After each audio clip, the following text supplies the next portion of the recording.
The biggest lie in sales training is that knowledge equals results. Here's what actually happens. I'm going to give you an example. I learned to ski back in like 2019, and I watched probably 100 hours of YouTube videos on how to ski. And I learned via knowledge how you conceptually ski. But the first day I went on the ski hill and put my skis on and went to go down a hill, did I fall? Of course. I had the knowledge, I learned the concepts, but learning a concept and bringing that into actual execution and practice aren't the same thing. And so we often think like, oh, if I just give our people the knowledge, they're suddenly going to sell better. The results are suddenly going to be there. Knowledge is step one. Knowledge doesn't equal results on its own. There are three critical elements that are really going to determine if training is going to stick. If you miss any one of them, you can pretty much expect your training to be forgotten over time. The first one is a bit sciencey. This is called cognitive domain.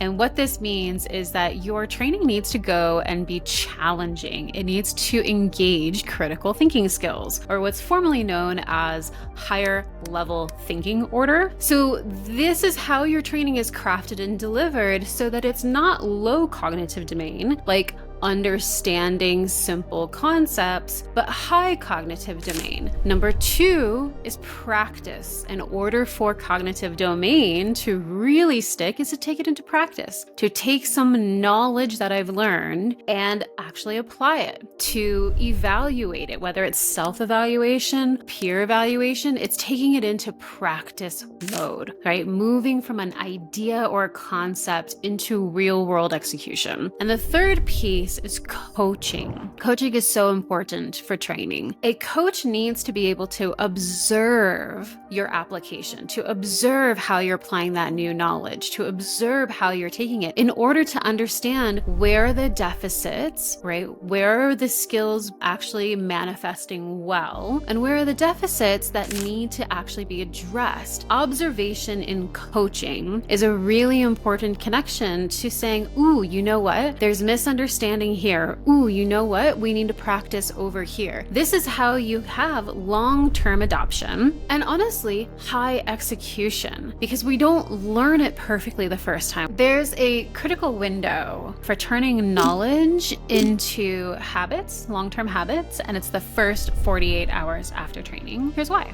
There is critical window 48 hours after. You should be watching those conversations like a hawk. If you're a manager, if you're the trainer, looking at as much visibility, are they trying to implement it? This is your strongest indicator whether or not that salesperson believes what they just learned is going to help them sell. If they don't try it, they likely do not believe this is going to help them. And it's your fastest indicator on whether or not your training is landing with the people you're training, whether the people you're training are coachable, and if what you're training is being practiced enough to get them to a comfort level to execute it with customers. So they have to start using this in their day-to-day. And that is your critical window to observe, are they giving it a go? If not, you've got a problem on your hands. Stop wasting money on training that doesn't stick. One and done is not a learning strategy. Talk to our team, reach out to us, salescollective.com. Let's get your training actually being retention focused for the long term.